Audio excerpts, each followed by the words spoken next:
Assalamualaikum warahmatullahi wabarakatuh. Perkenalkan, nama saya Dinda Putri Handayani dengan NIM 2241 10302048. Di sini saya akan menjelaskan sedikit mengenai perjanjian pranikah. Apa sih yang dimaksud perjanjian pranikah itu? Perjanjian pranikah atau prenuptial agreement adalah persetujuan yang dibuat oleh calon suami istri baik sebelum atau selama dalam ikatan perkawinan untuk melindungi hak dan kewajiban suami istri setelah menikah. Membuat perjanjian perkawinan hukumnya itu mubah ya atau boleh selama tidak melanggar asas-asas perjanjian dalam hukum Islam. Perjanjian pranikah ini telah diatur dalam pasal 29 ayat 1 Undang-Undang Nomor 1 Tahun 74 dan putusan MK Nomor 69 Tahun 2015 yang menyatakan bahwa pada waktu sebelum dilangsungkan atau selama dalam ikatan perkawinan, kedua belah pihak atas persetujuan bersama dapat mengajukan perjanjian tertulis yang disahkan oleh pegawai pencatat perkawinan atau notaris, setelah mana isinya berlaku juga terhadap pihak ketiga sepanjang pihak ketiga tersangkut. Lalu selanjutnya ada manfaat dibuatnya perjanjian pranikah atau manfaat perjanjian perkawinan, ya sama aja sih sebenarnya. Yang pertama itu memisahkan harta kekayaan antara pihak suami dengan istri sehingga harta mereka itu tidak bercampur. Yang kedua, hutang yang dimiliki suami atau istri akan menjadi tanggung jawab masing-masing. Yang ketiga, apabila salah satu bermaksud menjual harta kekayaannya, maka tidak perlu meminta persetujuan pasangannya.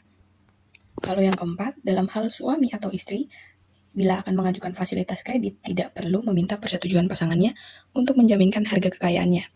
Lalu yang kelima, menjamin berlangsungnya harta peninggalan keluarga. Yang keenam, melindungi kepentingan pihak istri apabila pihak suami melakukan poligami.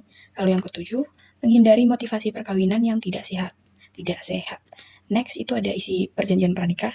Isi perjanjian pranikah itu sebenarnya bervariasi ya, tergantung pada preferensi dan kebutuhan pasangan yang akan menikah. Tapi secara umum, isi perjanjian pranikah yang pertama yaitu harta benda ya. Perjanjian tersebut dapat mencakup kesepakatan mengenai pemisahan atau penggabungan harta benda antara suami dan istri. Hal ini bisa meliputi pembagian harta benda yang dimiliki sebelum pernikahan dan juga bagaimana harta benda yang diperoleh selama pernikahan akan dikelola dan dibagi jika terjadi perceraian. Lalu yang kedua, peran, hak, dan kewajiban. Perjanjian pranikah juga dapat memuat pembagian peran, hak, dan kewajiban dalam rumah tangga.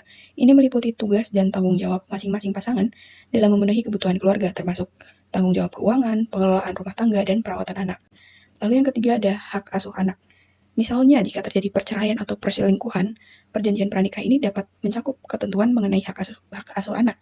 Ini termasuk penentuan hak asuh bersama atau tunggal, serta kewajiban finansial yang harus dipenuhi oleh masing-masing pasangan terkait anak-anak. Lalu yang keempat, pengaturan penghasilan. Perjanjian tersebut juga dapat mengatur penghasilan masing-masing pasangan, termasuk pendapatan yang diperoleh selama pernikahan. Hal ini mencakup pembagian penghasilan, pengelolaan keuangan, dan kewajiban finansial yang harus dipenuhi oleh masing-masing pasangan. Lalu yang kelima, pemisahan hutang. Jika salah satu pasangan memiliki utang sebelum pernikahan, perjanjian pranikah ini dapat mencakup pemisahan utang tersebut. Dalam hal ini, utang tersebut tetap menjadi tanggung jawab individu yang memiliki utang tersebut, bukan tanggung jawab bersama pasangan. Boleh nggak sih perjanjian pranikah itu dibuat setelah menikah? Kan pranikah itu pra itu kan sebelum ya kan? Pranikah berarti sebelum nikah. Nah, di sini pertanyaannya, bolehkah perjanjian pranikah dibuat setelah menikah? Jawabannya itu boleh ya. Tak hanya sebelum menikah, perjanjian pranikah pun boleh dibuat setelah pernikahan dilangsungkan.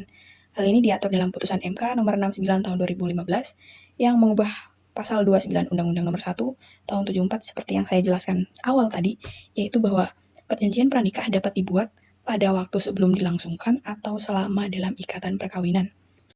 Lalu penting pula ya untuk diketahui bahwa perjanjian pranikah itu merupakan pilihan opsional ya. Opsional berarti nggak harus dilakukan, tapi menurut saya perjanjian pranikah ini ada baiknya dibuat agar misalnya ya, jika nanti terjadi sesuatu di kemudian hari ya kan, khususnya bagi kedua belah pihak itu dapat dengan mudah menemukan solusi sebagai penyelesaian masalahnya, dapat juga mencegah perselisihan, menciptakan rasa aman, dan melindungi kepentingan masing-masing pasangan.